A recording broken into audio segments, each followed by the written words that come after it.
Boa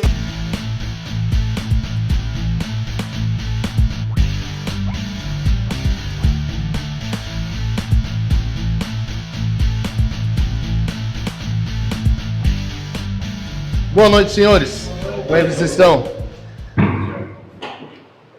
Podem sentar, fiquem à vontade. Não muito também, mas fiquem à vontade. Então, vocês sabem, a gente está numa série em Filipenses, e eu gosto quando o sermão ele é levado para a semana, ele é meditado durante a semana, por isso que nos GCs é uma boa a gente fazer isso. Mas eu gosto também quando nas reuniões de homens a gente aplica isso para os homens. E eu quero fazer isso hoje. Eu quero que a gente lembre um pouquinho o que foi falado domingo e tente aplicar isso para nós. Pegar esse boleto agora e tornar ele nosso. Vamos ler o texto? Vamos ler Filipenses? Nós terminamos o capítulo 1 e lemos o capítulo 2 dos versos 1 ao 5. Lembram?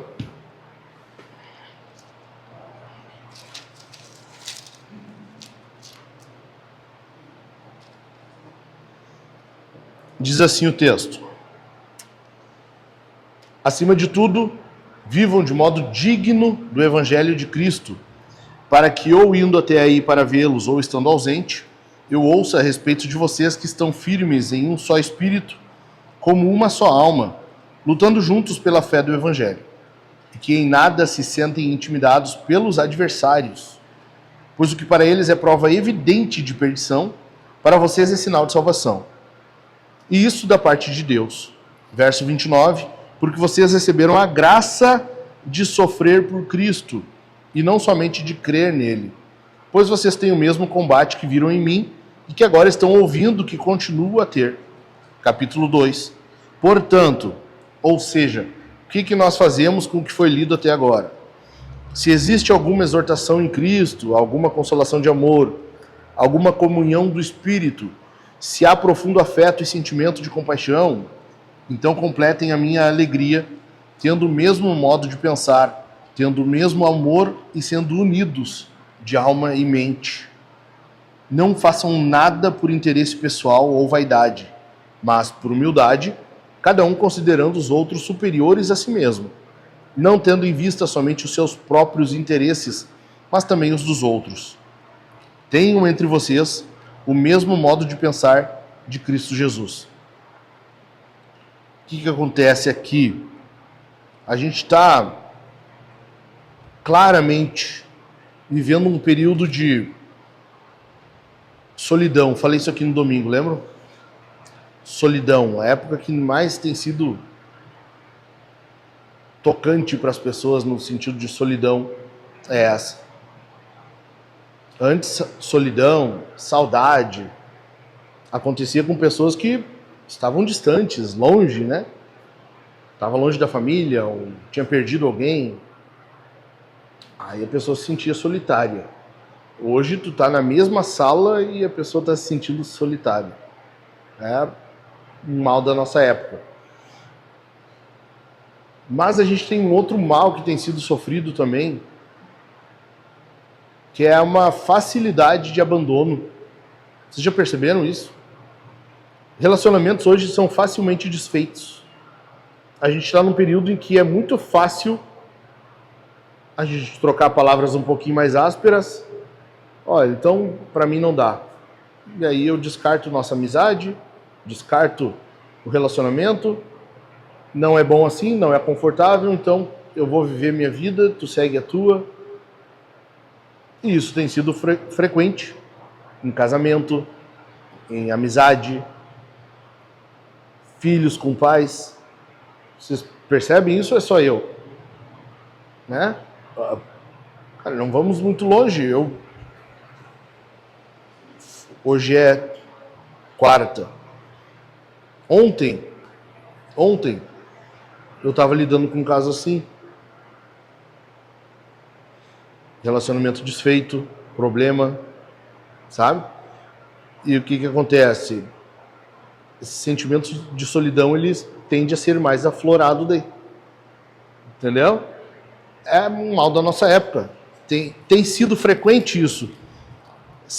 Essa facilidade de rompimento que tem existido hoje é uma coisa absurda. Filósofos, eles dizem que a gente já passou do período de relacionamentos líquidos. Que antes o que existia? Relacionamentos sólidos, né? Duradouro. Casamentos que duravam 70, 75 anos, 80, 60 anos. Um casamento que dura 50 anos não era tão incomum assim. Hoje é comemorável o casamento que passa de 5 anos. Tá tempo junto, né? Tá tempo, né? As pessoas falam... Eu lembro quando a Su e eu, nós completamos 21 anos de casados. Nosso casamento já tem maioridade total agora. Já pode comprar arma. Ah não, arma é com 25. Ainda não pode.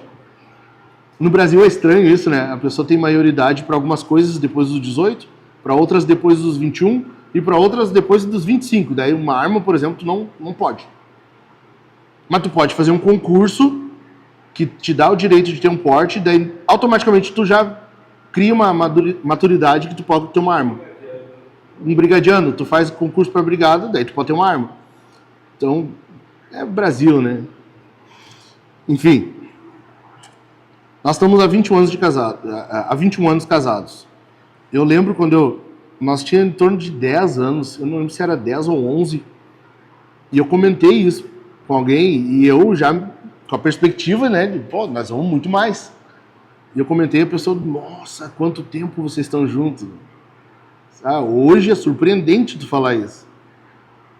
Dizer, eu tô casado há 6 anos. Nossa, quanto tempo junto. Porque virou uma coisa anormal. O comum hoje é casamento que dura pouco tempo. Por quê? Porque a pessoa está se ensimesmando. Ela quer os desejos delas atendidos, ela quer as preferências dela como prioridade, não pode ter conflito, não pode ter desconforto, e no momento que isso acontece, já é razão para pular fora. Então, porque a pessoa, nós estamos hoje num período que busca muito essa ideia do hedonismo, sabe? A busca da felicidade. Se aquilo ali não é feliz, se o Thiago está num casamento que já faz um mês que os dois estão em uma crise no casamento, brigando quase todo dia, não tá bom, não tá dando certo, né? Ou então se diz, eu não tô feliz. Aí cada um pega o seu rumo e vamos embora. Por quê? Porque a pessoa olha para si, não estou feliz, não tá dando certo, melhor sair fora. Na Bíblia, nós vimos domingo, é ao contrário, né? Tu tem que ver o outro como maior, como superior. Tu vê os interesses do outro. Você se percebe uma diferença? O período que a gente está vivendo é um período totalmente anticristão. É um período antibíblico por si só. A cosmovisão atual ela é antibíblica. Os gostos e preferências atualmente eles são antibíblicos. A busca das pessoas ela tá intimamente ligada a algo que é antibíblico, porque é a busca de si para si. E isso torna a crise, seja em que relacionamento for, a crise ela se torna muito mais provável. Entenderam? Isso é normal, isso é comum, porque a época que nós estamos vivendo é isso. É muito fácil tu estar trabalhando e tu ouvir do teu colega tu dizer que não, se esse casamento não tá dando certo, melhor tu sair fora. Melhor tu viver separado e feliz do que casado e infeliz. É os conselhos que tu ouve. Entendeu? E na Bíblia a gente vê que não é bem assim. Na Bíblia nós somos chamados à união, à unidade. Seja no relacionamento que for.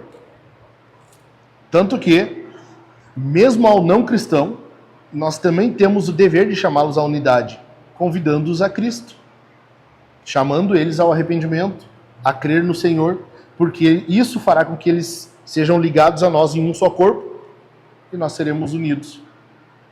Então, todo relacionamento do cristão, ele vai envolver uma busca pela unidade. Vai necessariamente envolver isso. E aí eu quero ver com vocês de novo, eu já mencionei no sermão, mas eu quero rever com vocês 3 elementos para manter a unidade contra a oposição e a divisão interna. Oposição externa e divisão interna. Em primeiro lugar, vocês lembram o que era? Coerência. Viver em coerência, ser coerente. Então, vamos lá, versos 27. Verso 27, só esse. Acima de tudo, ou seja, o que há de mais importante, a prioridade, aqui está o cerne da questão. Acima de tudo, vivam de modo digno do Evangelho de Cristo. Viver de modo digno do Evangelho é tu ter uma vida condizente com a fé. É tu demonstrar na prática aquilo que está no teu interior. É tu demonstrar nas tuas atitudes aquilo que tu crê. Por que hoje, o que acontece? Muitos rejeitam vir à igreja. Não querem saber de igreja. Conversa com pessoa que já foi numa igreja, já visitou, já frequentou e não vai mais. Muitos, se não a maioria, vai dizer, não, se é para eu ir lá com aquelas pessoas vivendo do jeito que vivem, então eu vivo aqui. Por quê? Porque foi na igreja, lá viu pessoas vivendo de qualquer jeito, e a gente está vendo aí casos famosos, né? Olha a Flor de Lis aí. O que é isso? Tem quantos casos que a gente não fica sabendo, mas está aí na igreja, no meio. O que é isso? São pessoas que professam uma fé, mas não vivem de acordo com isso. Estão entendendo? Só a casca. Nós falávamos ali antes, né? Só a casca. Só a aparência. Por que isso? Porque é mais fácil eu aparentar isso para vocês. É muito mais fácil eu chegar aqui e ter uma aparência de crente do que realmente ser crente. É por isso que a Bíblia ela enfatiza o coração. Mateus 15:19, Jesus fala assim, porque do coração procedem maus pensamentos, homicídios, blasfêmias e por aí vai. Os pecados surgem do coração. Provérbios 4:23, guarda o teu coração, porque dele procedem as fontes da vida. O salmista vai dizer, como guardará o jovem o seu caminho? Observando de acordo com a tua palavra. Verso 11, guardei a tua palavra no meu coração, para não pecar contra ti. O coração é o quê? É a parte interna da pessoa. É o teu eu de verdade. É o Dilmar de verdade, aquele que tu não disfarça. É o Maicon de verdade. Por isso que Deus, quando manda Moisés, boa, né? Samuel ungir Davi, e Davi vai ver o irmão mais velho de Davi e acha, pai, esse é o cara. Bombadinho, tipo Daniel, assim, no bração, sabe? Musculosão. A manga da camisa cheinha, assim, tá vendo? Bodybuilder, assim. Caminha de bracinho aberto, né? Sabe? É. É o Cebum e o Ceboso. Até esqueci o que eu estava falando. Quando Samuel vê o irmão de Davi, ele acha, pô, é esse o cara. A aparência dele era de um rei.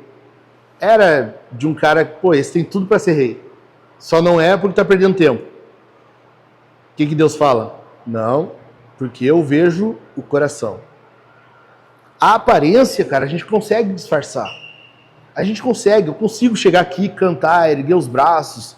Eu consigo chegar na casa de vocês, tratando bem minha esposa, sabe? Carinhoso, minhas filhas. Mas dentro do carro e em casa é xingando, é brigando. Aparentemente, é fácil lidar. E aí, o que acontece? As pessoas vêm, a igreja conhece o fulano. Ah, mas eu já vi ele no trabalho, eu sei como é que ele faz. Eu vi quando os caras estão mandando vídeo pornô lá, ele tá junto do grupinho dando risada e dizendo, pô, o que era aquilo? Entendeu? Eu vi o jeito que ele trata as coleguinhas dele. Aquela coleguinha que tá, a secretária lá, socialzinha, bonitinha, cheirosinha, enquanto a esposa trabalha de empregada doméstica. Daí, claro, chega descabelada, suada. É fácil daí, né, observar a coleguinha, socialzinha. Essa postura é o modo digno de viver de acordo com o Evangelho. Não adianta nós estar aqui, reunião de homens, cantar "Os guerreiros se preparam" e dizer que estaremos à frente da batalha e cantar de braço erguido e dizer que nós somos homens e estamos buscando a masculinidade bíblica. Se tu chegar em casa e tua esposa tá virando de costas para ti, tu não der um beijo nela quando chegar em casa.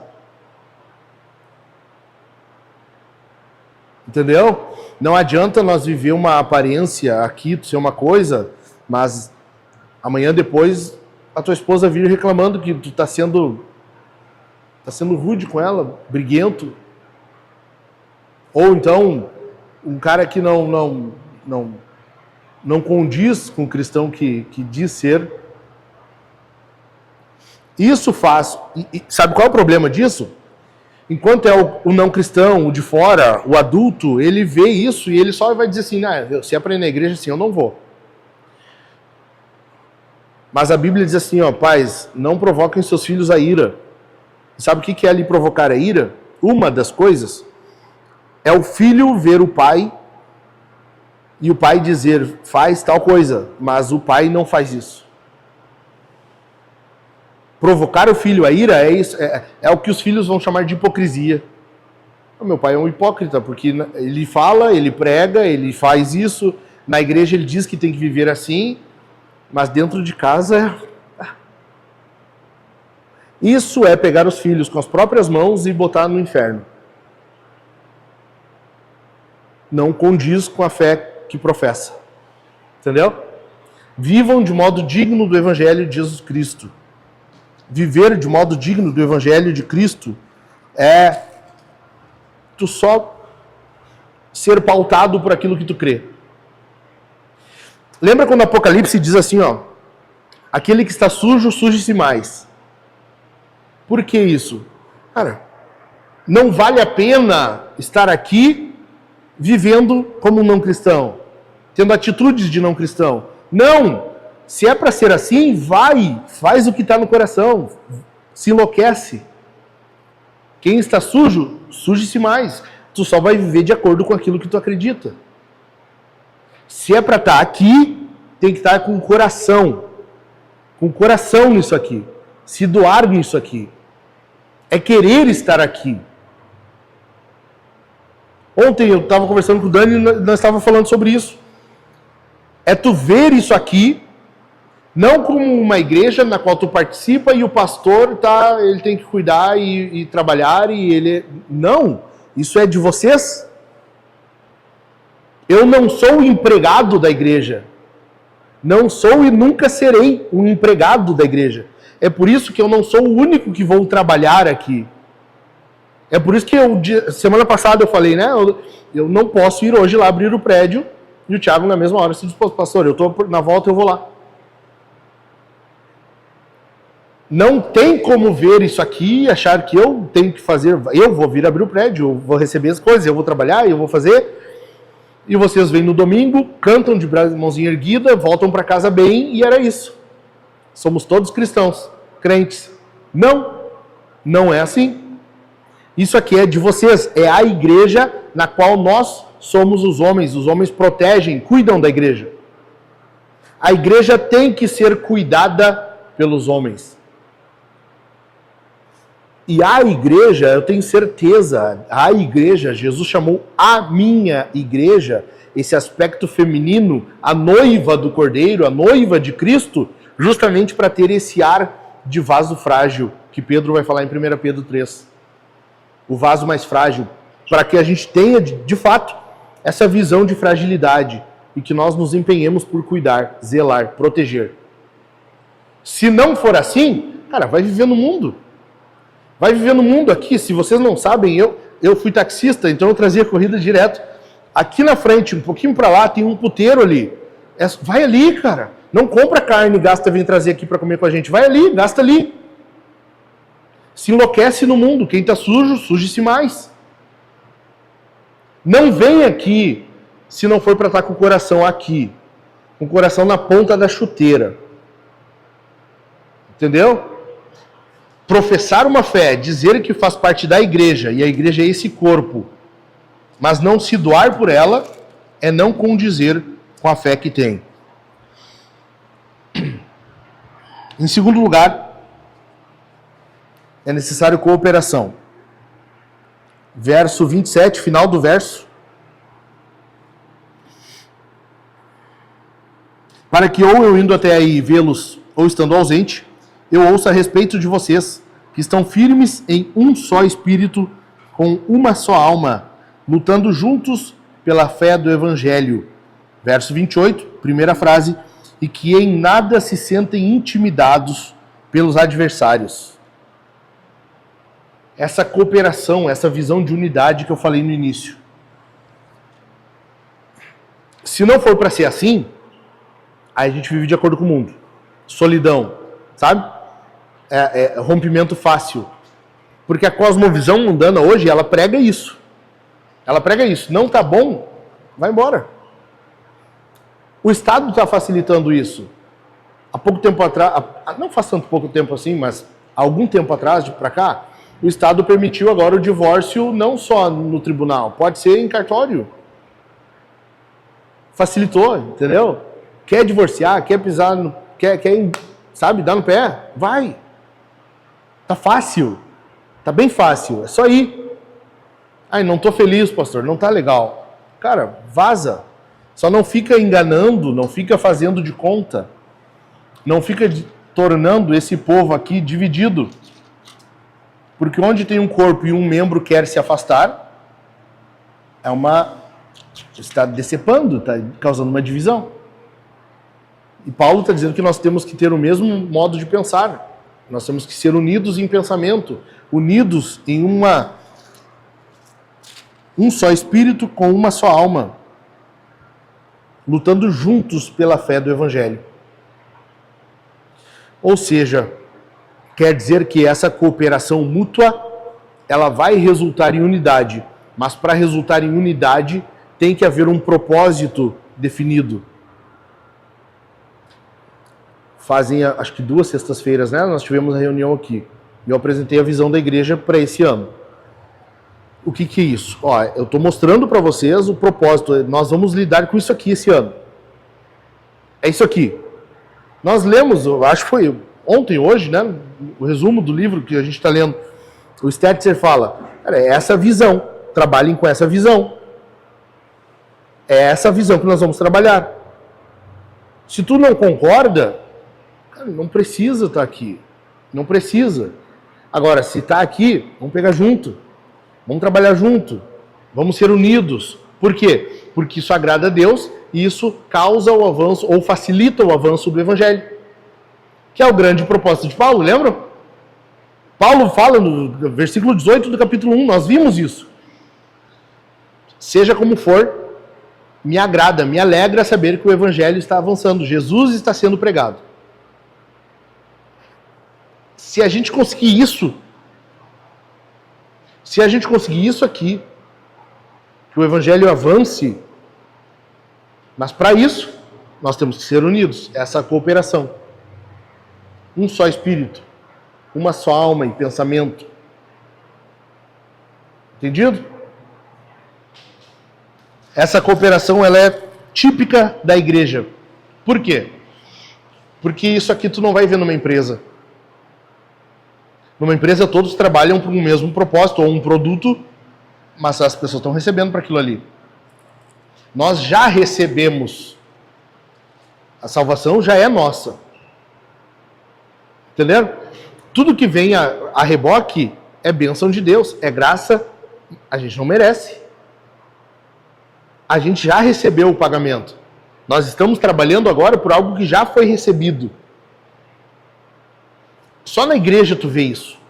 Só na igreja tu vê esse empenho, essa busca por unidade, e eu acho que é por isso que é tão fácil a gente perder isso de vista. Perder essa unidade. perder esse foco, porque já foi recebido e a gente se acostuma com a graça. A gente se acostuma com a graça de Deus, com a providência. É ou não é? Eu falava lá em casa esses dias para as gurias, é muito fácil nós nos acostumarmos com a graça. É muito fácil. Não é à toa que a gente vê a maioria das pessoas não oram para comer. Se acostuma. Deus está dando o pão de cada dia. Mas é fácil tu sentar no afã de comer, tá com fome, começa a comer, nem ora, não agradece e vai embora. Entende? Então, é uma questão de necessidade para o avanço do Evangelho que nós nos ajudemos, cooperemos um com o outro. E para isso, a igreja precisa de homens pau-ferro. Tem que ter. E, cara, de bunda mole, sabe? Cara, assim, cara de pinto murcho, o mundo tá cheio já. O mundo tá cheio. Olha na França agora, essa semana. Primeiro país no mundo a tornar o aborto um direito constitucional. Não sei se vocês viram, eu postei no Instagram, foi ontem ou anteontem, os homens protestando contra a violência contra a mulher. E como é que foi o protesto? Convencendo outros caras a não ser violento? Não, andando de salto alto. Baita protesto. Se não é de pegar um salto desse... O mundo tá cheio disso. A gente tem que ser diferente. A gente tem que ser diferente. É só tu olhar no teu casamento. Para tua mulher se sentir bem, ela tem que se sentir segura. Ela tem que se sentir segura. Tem que. Deixa atrasar algumas contas, e eu sei do que eu tô falando.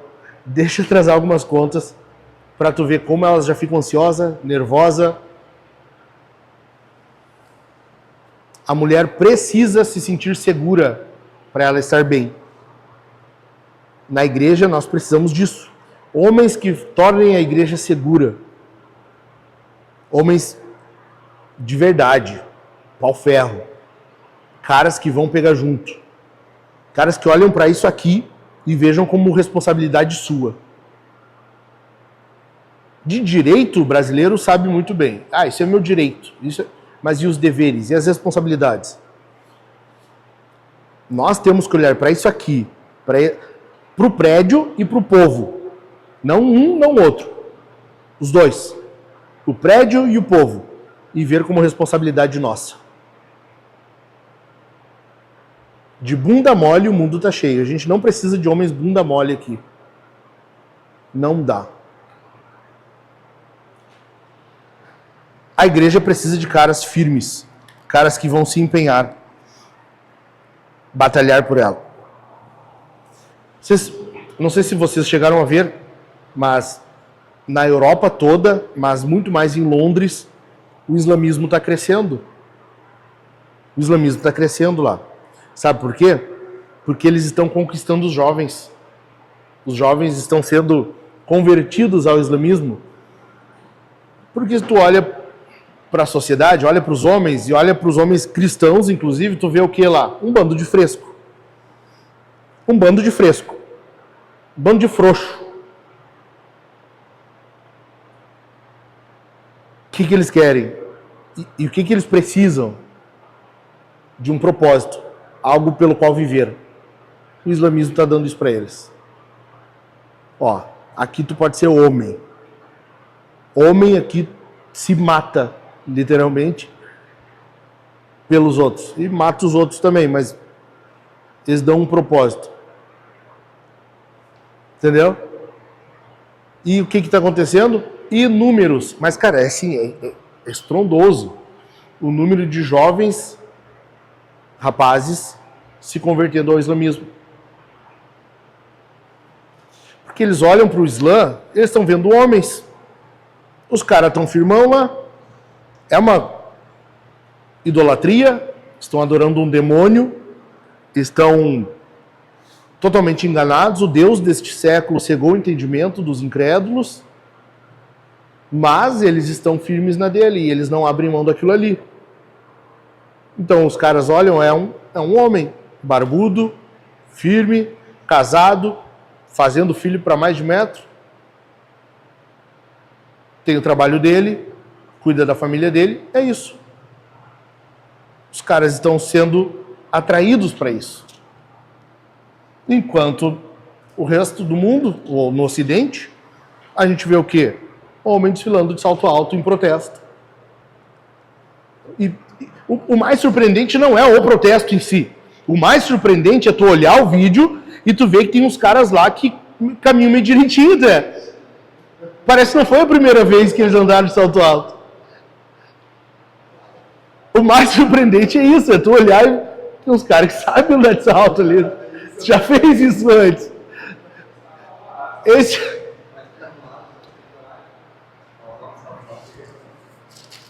Esse é o problema da sociedade ocidental. Os caras frescos. Os caras têm coragem de sair de salto alto, mas não têm coragem de sair e dizer na frente de um outro cara: não seja um covarde, não bata na mulher. Em botar a mão no peito do cara e dizer: ei, se tu fizer isso de novo, nós vamos se incomodar. Atitude. O cara chegar no outro, simplesmente botar a mão no peito e dizer: ei, nunca mais tu faz isso. Qual protesto que vale mais? Qual que é mais eficaz? Entende? Eu lidei num aconselhamento certa vez, não faz tanto tempo assim. O cara não tinha feito nada, assim, estrondosamente preocupante. Mas ele segurou firme no braço da esposa. E eu disse para ele: nunca mais tu faz isso. Tu nunca usa a tua força para se impor contra a mulher. Nunca use a tua força para querer dominar a tua mulher. A tua força é para proteger ela. E aqui é de vocês. A força de vocês é para proteger a mulher de vocês. E não para se impor sobre ela.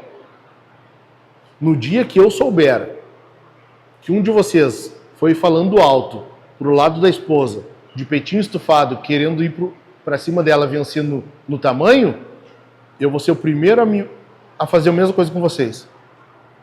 Não importa quem seja, eu posso apanhar, não tem problema. Mas que um ou outro eu acerto.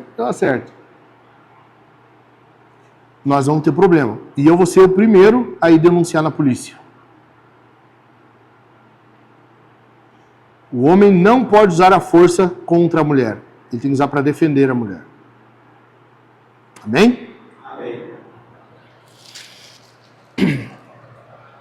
Terceiro lugar, confiança. Verso 28. E que em nada se sentem intimidados pelos adversários, pois o que para eles é prova evidente de perdição, para vocês é sinal de salvação, isto da parte de Deus. Porque vocês receberam a graça de sofrer por Cristo, e não somente de crer nele, pois vocês têm o mesmo combate que viram em mim e que agora estão ouvindo, que continuo a ter. Essa confiança que Paulo está dizendo aqui é diante de uma luta, mas não uma luta física. E a Bíblia é bem clara em dizer para nós que a nossa luta não é contra carne e sangue. É uma batalha espiritual. Mas essa batalha espiritual, muitas vezes, ela se expõe a nós, ela chega a nós de diversas formas. Pode ser em ansiedade, depressão, pode ser em alguma emoção, algum sentimento que não condiz com aquele momento ali. O que é isso? Tanto que o termo que Paulo vai usar, eu expliquei aqui domingo, é agonia. O mesmo termo que é usado para Jesus lá no jardim do Getsemane. A agonia. Ou seja, é uma luta que pode se apresentar de vários tipos, de várias formas. E nisso aqui, a gente pode ser assolado, afligido. Porque o diabo nos odeia. E ele pode atacar cada um de nós de uma forma diferente. A nossa luta nem sempre vai ser exatamente a mesma, individualmente falando. Contra a igreja, ele vai se opor de várias formas, mas nós vamos enfrentar juntos. Individualmente, vocês têm que estar vigilantes. Jesus fala, orai e vigiai. Pedro fala, 1 Pedro 5.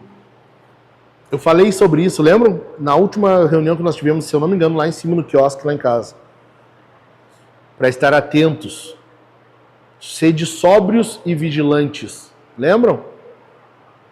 O diabo, o inimigo de vocês, anda em derredor buscando a quem tragar. O diabo pode atacar vocês de várias formas. Qual é a certeza que a gente tem nisso aqui? A vitória. Nós temos vitória em nome de Cristo Jesus. Em Cristo, nós somos mais do que vencedores. Somos mais do que vencedores por meio daquele que nos amou. Jesus nos deu a vitória.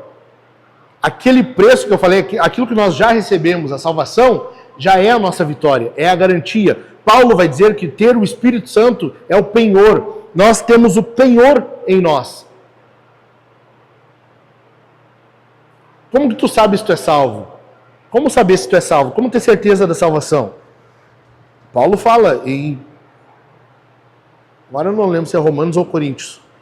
Que o Espírito testifica ao nosso Espírito que somos filhos de Deus. Tu tem o testemunho do Espírito em ti. Sim, nós temos como ter certeza da salvação. Tu tem como saber se tu é um salvo, se tu vai para o céu. Além disso, como saber? Primeiro, pelo testemunho do Espírito. O Espírito testemunha ao nosso Espírito, ao nosso coração, que somos filhos de Deus. Segundo, se nós temos o Espírito, nós temos que ter o fruto do Espírito. Gálatas 5. O fruto do Espírito. Amor, paz, bondade, longanimidade, mansidão, domínio próprio. Por aí vai. Se tu não tem o fruto do Espírito, meu irmão, se tu não cresce espiritualmente, se tu não desenvolve isso, tem um grande problema aí. Estão entendendo? Ao passo de que se tu cresce, se tu busca, se tu crê, tu tem essa convicção interna por meio do Espírito, tu cresce espiritualmente por meio do fruto do Espírito, tu se doa na igreja, não tem o que temer. Tem que ter confiança, convicção. Já recebeu o prêmio, já recebeu a salvação, só aguarda, só se mantém firme enquanto não chegou. É o já e o ainda não. Tá vindo. Já veio parte, só não veio na totalidade. Tá vindo. Então, quando vier uma luta para ti, não desanima. Não desanima. Homens de Deus têm que se manter confiantes. Não quer dizer que em nenhum momento tu vai fraquejar. Vai ter crise de fé. Crise de fé é uma coisa, incredulidade é outra. Nós somos chamados à convicção, a certeza de que em Cristo a vitória é nossa. Amém? Amém. Estou encerrando já. Outra coisa só, é que muitos acham que quando se torna cristão, quando tu aceitas Jesus, as lutas vão acabar. E não. É só um começo de novas batalhas. É só outros tipos de problema. Ok? Mas não é a ausência de lutas que testifica, que comprova amadurecimento. Não é isso. É como nós enfrentamos elas. A gente não precisa não ter lutas. Agora está tudo bem. Agora eu estou bem com Jesus. Não. Isso é uma falsa teologia. Isso é teologia da prosperidade e confissão positiva. É heresia. Nós não confiamos nisso. O cristão sabe que passa por luta. E por isso ele se empenha em como vai enfrentar elas. Ok? Por isso é que Paulo encoraja os crentes em Filipos a ser um só. E a igreja tem que ter esse papel. E os homens têm que ter muito mais. Isso quer dizer que nós temos que ser unidos, próximos. Próximos. Olha o que a Bíblia fala. Eu separei 3 textos aqui, só para ler rapidinho com vocês. Se tu quiser ler, lê. Se não quiser, só ouve. Juízes capítulo 20, versos 8 e 11. O texto diz assim: Então todo o povo se levantou como um só homem, dizendo: Nenhum de nós irá para a sua tenda e nenhum de nós voltará para casa. Assim todos os homens de Israel se ajuntaram como se fossem um só homem contra essa cidade. Os caras se juntaram como um só homem, o exército era de um só. Eles estavam unidos naquela luta que eles teriam, naquela batalha. Esdras, capítulo 3, verso 1. Quando chegou o 7º mês e os filhos de Israel já estavam morando nas suas cidades, o povo se reuniu como um só homem em Jerusalém.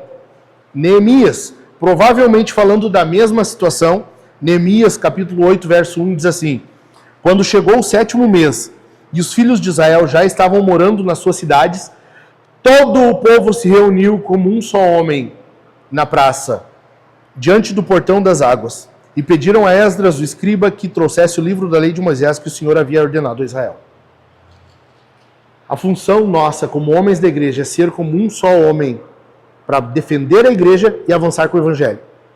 O nosso papel como homens da igreja é defender a igreja e avançar com o evangelho. Defender a igreja, avançar com o evangelho.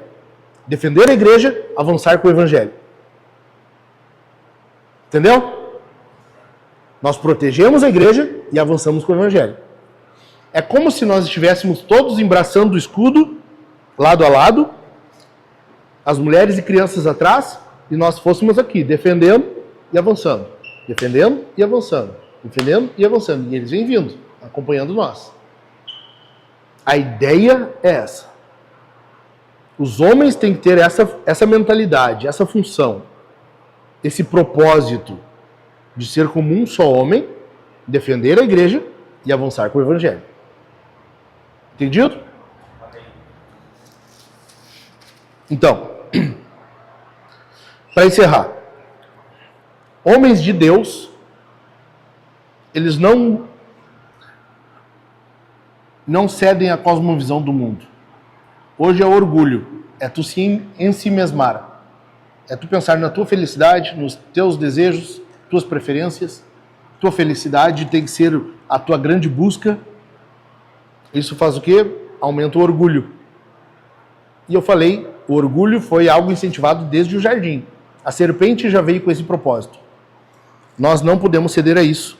Homens de Deus não cedem ao orgulho. Eles lutam contra o orgulho, considerando uns aos outros, os outros como superiores.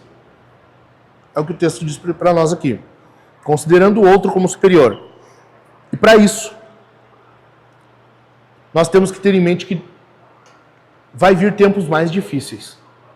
Vai vir. Imagina comigo, tá? Eu não estou dizendo que vai acontecer isso. Mas imagina que o governo atual resolva dificultar mais. Não que ele esteja fazendo, não é isso. Não, nem a pau. Mas imagina que ele estivesse dificultando a vida do cidadão. Né? Querendo dificultar Uber, os aplicativos, agora iFood. E a iFood defendeu a candidatura do Lula, né? Isso que é engraçado. Imagina isso aí se voltando contra a igreja. Tu não podendo pregar mais o que tu quiser. Sabe? Tu não poder falar abertamente que tal coisa é pecado. Mentira é pecado. Homossexualidade é pecado. Traição, adultério é pecado. Porque em alguns países é isso que existe. Existem igrejas estatais. Essas igrejas, elas têm que enviar o sermão de domingo para o Estado revisar antes e dizer se pode pregar aquilo ali ou não. Eu não estou dizendo que nós vamos chegar tanto. Eu, particularmente, acredito que não. Mas pode chegar. Potencial para isso tem. Agora imagina também, em paralelo, uma igreja em que não tem os caras unidos. Em que os homens não são unidos na defesa da igreja, defesa do evangelho, em avançar com a missão. Uma igreja assim dá certo?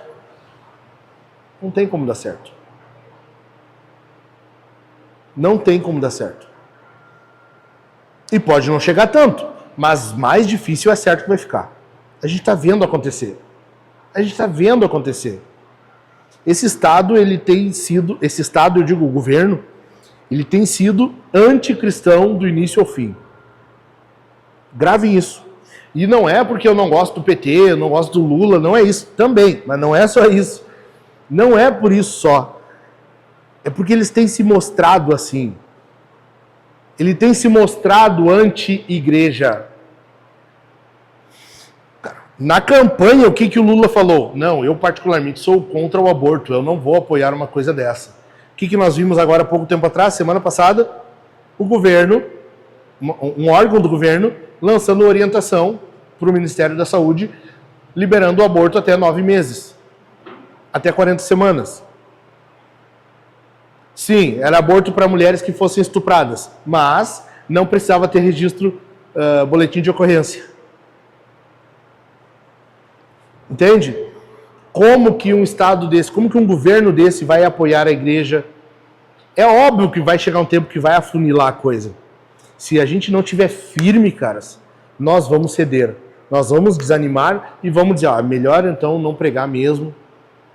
Eu vou ser preso, eu vou perder minha família, eu vou perder meu carro, minha casa, eu vou perder alguma coisa. E aí o que tu considerar que tu vai perder, tu não quer perder, passou a ser teu ídolo e tu vai viver por aquilo ali. Jesus já não é mais teu Senhor. Igreja assim não avança. Igreja assim não prospera. Nós precisamos de caras que estejam com o coração aqui. Firme. Firme. Firme. Amém? Amém. Vamos orar? Fica em pé.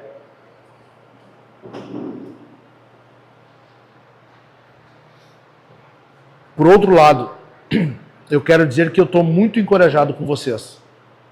Eu acredito que Deus vai fazer muita coisa aqui. Amém. Eu acredito que Jesus tem muito a fazer aqui, e não só que Ele tem a fazer, como Ele fará. Amém. Eu acredito. Eu acredito. A igreja de Cristo é imparável. Paulo, quando escreve a Timóteo, ele diz, eu estou preso, mas a palavra de Deus não está presa. A palavra de Deus é indomável. Deus é indomável. Ele não está preso. E ele ninguém segura. Ninguém. Se a gente for confiante, terceiro ponto do que eu falei, se nós formos confiantes, temos a vitória. Cara, a gente avança destemidamente. A gente avança.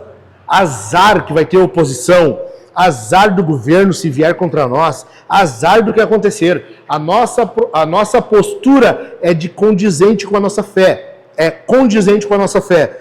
E o nosso propósito é o avanço do Evangelho. E a gente vai andar igual cavalo aqui, ó. E o nosso foco é só esse, nós vamos aqui. Aleluia. É isso. Nós não vamos olhar para os lados. Nós temos um propósito, um alvo, e nós vamos perseguir isso aqui. Amém? Amém. Vamos orar. Senhor Deus amado, obrigado, Pai. Obrigado por estes caras que estão aqui. Obrigado, Senhor, por me dar ao meu lado homens para empenhar essa obra que o Senhor me confiou. Obrigado, Senhor, pela igreja a que o Senhor nos confiou. Que nós possamos ter essa visão, Senhor, paternal, essa visão de proteção, essa visão de defesa pela igreja. Dá-nos, Senhor, encorajamento, dá-nos força, dá-nos fortalecimento no Espírito, para que possamos resistir ao dia mal, para que possamos resistir à oposição, para que possamos resistir aos demônios, para que possamos resistir aos ataques diabólicos contra nós. Em nome de Jesus, capacita, Senhor, empodera estes caras, para que venhamos lutar a Tua causa, para que venhamos lutar a Tua luta, para que venhamos vencer as batalhas, para que venhamos chegar no último dia e prevalecermos, e estarmos confiantes, estarmos de pé, sabendo que em Cristo temos vitória. Em Cristo a vitória é nossa. No sangue de Jesus nós prevaleceremos e o Evangelho não estará preso, não está algemado. Ele é imparável. É imparável. Usa-nos, Senhor, para isso, para o avanço do Evangelho, para o crescimento da igreja, e que nós estejamos empenhados na defesa do Evangelho e da igreja do Senhor. Em nome de Jesus eu te peço, Pai. Em nome de Jesus. Amém. Amém. Amém. Glória a Deus.